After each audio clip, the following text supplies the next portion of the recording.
ఒక 1,00,000 నా సొంతది అని రావడానికి ఎప్పటికైంది 2009, 2008, 2009 టైంలో.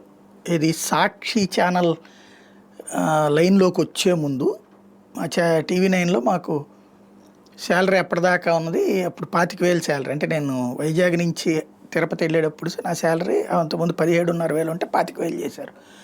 ఆ 25,000 అదే టైంలో సాక్షి వస్తూ ఉన్నటువంటి సందర్భంలో ఆ పోటీని దృష్టిలో పెట్టుకుని డబుల్ శాలరీ ఇచ్చేసారు. నాకు ఇంకో 10,000 ఎక్కువ వేశారు. ఆ విధంగా 60,000 వచ్చినాయి. అది కూడా ఏప్రిల్ నుంచి లెక్క కట్టి ఇవ్వడం మూలంగా 1,50,000, 1,30,000 చేతికి వచ్చినాయి క్యాష్. అది నా జీవితంలో నా సొంత క్యాష్. అప్పుడు నేను లక్షాధికారి అయిపోయాను, వచ్చి నా సొంతగా ₹1,00,000 ఉందొచ్చు అనుకున్న రోజు అనమాట. అంటే ఒక మనిషి జీవితంలో ఎప్పటికీ 74లో పుడితే 2009 అంటే చూడండి ఎంత పట్టింది. దాదాపు 35 ఏళ్ళకి కానీ వర్కౌట్ కాలేదు.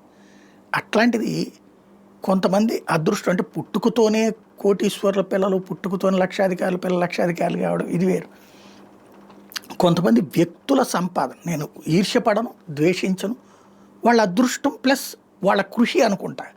రూపాయి సంపాదించేవాడు, అక్రమ మార్గాల్లో సంపాదించేవాడు వేరు. వ్యాపారాలు చేస్తాడు. ఎలన్ మాస్క్ అనేవాడు రకరకాల వ్యాపారాలు చేస్తాడు. మిగతా వాళ్ళకంటే టాలెంటెడ్ గై ప్రపంచంలో. ఎలన్ మాస్క్ అనేటటువంటి వాడు టాలెంటెడ్ గై కాబట్టినే ఒకే పక్కన అటు శాటిలైట్స్ లాంచింగ్లు చూస్తున్నాడు, ఇటు పక్కన టెస్లా కార్లు చూస్తున్నాడు, ట్విట్టర్ చూస్తున్నాడు, రకరకాల బిజినెస్లకి సంబంధించినట్టు చేస్తున్నాడు. ఇప్పుడు అతని ఇన్కమ్ చూస్తేనట $500 ట్రిలియన్, టోటల్గా $500 బిలియన్ చేరిందట తాజాగా అతని సంపద చూస్తే. ఓవరాల్గా సంపద మొత్తం కలిపితే అంటే ఇది గ్రేట్ కదా.